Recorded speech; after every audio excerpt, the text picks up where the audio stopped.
तो दोस्तों आप लोगों ने यूजीसी कानून की गाइडलाइन पढ़ी होगी, सुनी होगी या फिर देखी होगी सोशल मीडिया के थ्रू कि ये कैसा एक अंधा कानून काला कानून बनाया गया है जो मोदी ने प्रतिपादित किया इस चीज़ को। तो इस टॉपिक पे आज हम चर्चा करेंगे इस वीडियो में और कुछ बताएंगे इसके बारे में जो मैंने भी सुनी है, देखी है।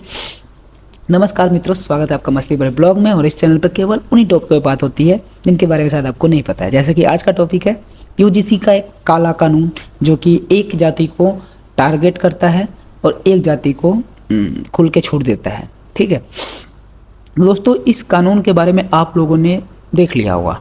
ये कानून के तहत अगर कोई SC ST OBC का वर्ग का जो स्टूडेंट है, अगर उस पर जातिवाद के आधार पे, जाति के आधार पे गाली दी जाए या फिर तुच्छ बोला जाए, क्षुद्र बोला, जो भी है, घटिया बोला जाए, तो वो चाहे तो उस स्टूडेंट के खिलाफ जो स्वर्ण जाति का है, जनरल कैटेगरी का है, उसके खिलाफ वो कंप्लेन दर्ज करा सकता है।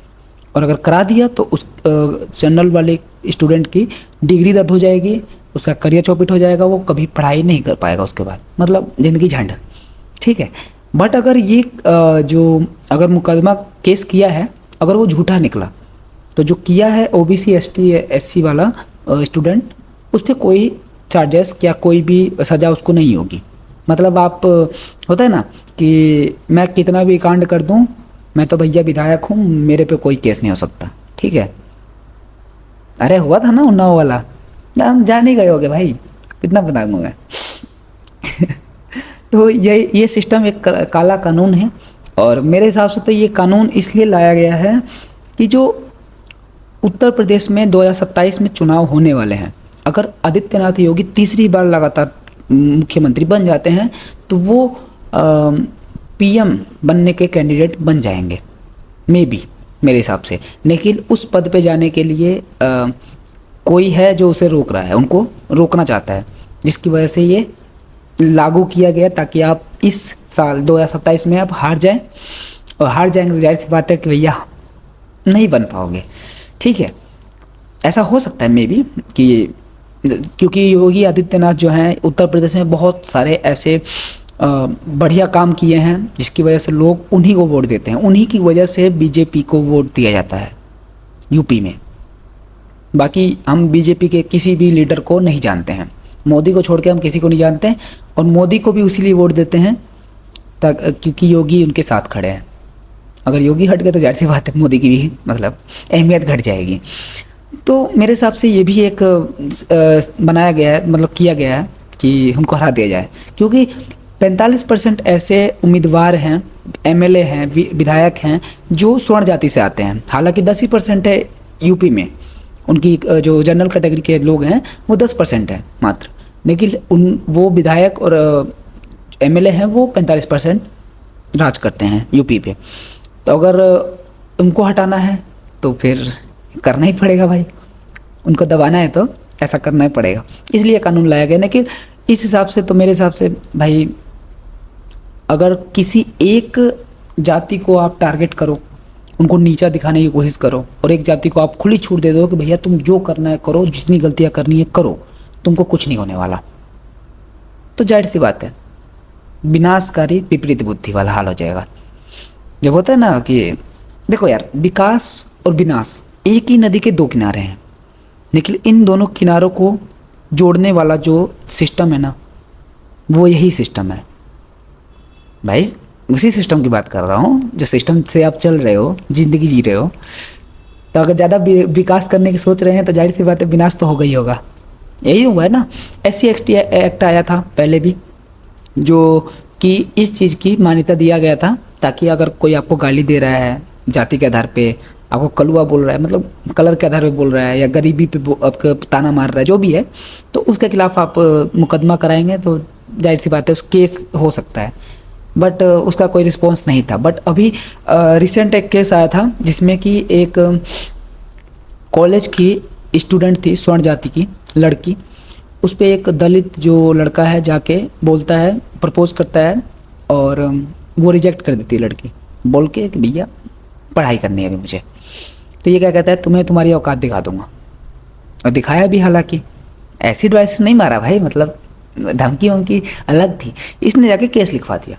अब लड़की के खिलाफ मुकदमा चला और लड़की का जो पिता थे वो विधायक थे। अब उन्होंने बहुत सारे सोर्स अपने भिड़ाए, लेकिन उनको कोई सपोर्ट नहीं मिला। तो फिर जाके उनसे बातचीत करके सुलह करने के लिए 50,000 रुपये लगे, सुलह हो गया। तो ये कितना विनाशकारी हो सकता है।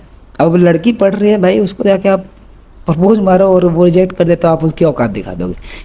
ये भी हो सकता है भाई। मैं बहुत सारे कांड होंगे अभी, अगर आ ही गया है कानून तो बहुत सारे कांड होने वाले हैं, जाहिर सी बात है, ठीक है। और अगर मैं सही बताऊं तो ये काला ही कानून है मेरे हिसाब से, ऐसा आना भी नहीं चाहिए था। लेकिन पिछले कुछ दशकों से मतलब कुछ सालों से बहुत ऐसा देखने को मिल रहा है कि रैगिंग के नाम पे जो दलित हैं, जो छोटी जाति के हैं, उन पे बहुत ज़्यादा टॉर्चर किया जाता था कॉलेजों में। हालांकि मेरे अनुभव से मेरे कॉलेज में तो आज तक ऐसा नहीं हुआ था, मैंने देखा भी नहीं कभी कि किसी को जाति के आधार पे ऐसा कुछ किया जाए, नहीं हुआ था भाई। हमारे कॉलेज में सब हॉस्टल में रहते थे, अलग अलग जाति से, अलग अलग धर्म से लोग थे, लेकिन जितने भी स्टूडेंट थे सब दोस्त थे, क्योंकि दोस्ती से बड़ा कोई धर्म नहीं होता। दोस्ती एकमात्र एक अलग धर्म है। क्योंकि आपने देखा होगा ना, श्री कृष्ण, उनकी जाति आप जानते होंगे, यादव वंश के थे, ठीक है। बट अर्जुन किस जाति के थे, कौरव की कौन सी जाति के थे, नहीं पता है। बट दोस्ती निभाई अर्जुन के साथ श्री कृष्ण ने, युद्ध लड़ाया, युद्ध में खड़े हुए उनके साथ, सपोर्ट में रहे और युद्ध जीता भी। तो जाति कोई नहीं पूछता इस टाइम पे, युद्ध के टाइम पे, ठीक है। अब जो हमारे जो सैनिक हैं जो बॉर्डर पर रक्षा करते हैं, उनकी कोई जाति पूछने जाता है, क्योंकि वो आर्मी वाले हैं, सीधा सीधी बात है, वो बीएसएफ वाले हैं। मतलब उनका एक पद है बट कोई जाति नहीं है। तो ऐसे कॉलेजों में भी होता है, बट जहाँ होता होगा भैया रैगिंग के नाम पे ऐसा ऐसा हो रहा है, तो जाहिर सी बात है वहाँ गलत है, ऐसा होना भी नहीं चाहिए। और अगर भाई हो रहा है तो जाहिर सी बात है कानून तो सही है। अब कुछ लोग जो देश के कुछ लोग हैं जो सोशल मीडिया के इन्फ्लुएंसर भी हैं, इन चीज़ का विरोध भी कर रहे हैं कुछ लोग, और कुछ लोग सपोर्ट में भी आ रहे हैं। क्यों? क्योंकि पहले ऐसा चल रहा था ना कि अगर कोई मोदी के समर्थन में बोल रहा था तो वो अंधभक्त हो जा रहा था, जो कि ज़्यादातर जनरल कैटेगरी वाले बोल रहे थे, क्योंकि भाई इनको लगता था कि मोदी, हम जो बीजेपी सरकार है वो हमारे साथ खड़ी है। भाई कोई किसी की सरकार नहीं होती यार, कोई किसी की सरकार नहीं होती। आपके लिए अच्छा कर रही है तो आपका बुरा भी करेगी, जाहिर सी बात है। तो इनको लगता था कि हमारे सपोर्ट में है, हमारे साथ हैं, ये है वो है। अब ये इन्हीं को रेल रहे हैं, इन्हीं पे कानून, अंधा कानून लगा दिए हैं। तो जाहिर सी बात है अब ये इनके विरोध में खड़े हो गए हैं। पहले सपोर्ट करते थे, अब विरोध में खड़े हो रहे हैं, और जो पहले विरोध कर रहे थे अब वो सपोर्ट में है। भैया हमें तो मज़ा आ रहा है, हम तो भैया कानून के मुताबिक चलेंगे, हमें ये कानून एक्सेप्ट है। तो दो बंटवारा हो चुका है ऑलरेडी, ठीक है, एक सपोर्ट एक विरोध। अब देखते हैं इस कानून का कितना विनाशकारी परिणाम आगे आता है, और आएगा भी मेरे हिसाब से, क्योंकि ऐसे कानून देश को तोड़ते हैं, जाहिर सी बात है। तोड़ेंगे तभी तो ये जीतेंगे, तो जीतेंगे तो भाई जाहिर सी बात है फिर से शासन करेंगे, फिर से अगर मैं भी अगला चुनाव फिर से जीत जाए प्रधानमंत्री का, बीजेपी फिर सत्ता में आ जाए, तो जाहिर सी बात है कुछ ना कुछ तो ऐसा कांड होगा जिसकी वजह से अब ओबीसी, एससी और एसटी अब इनके सपोर्ट में कर रहे हैं, उस टाइम पे उनको टारगेट कर देंगे।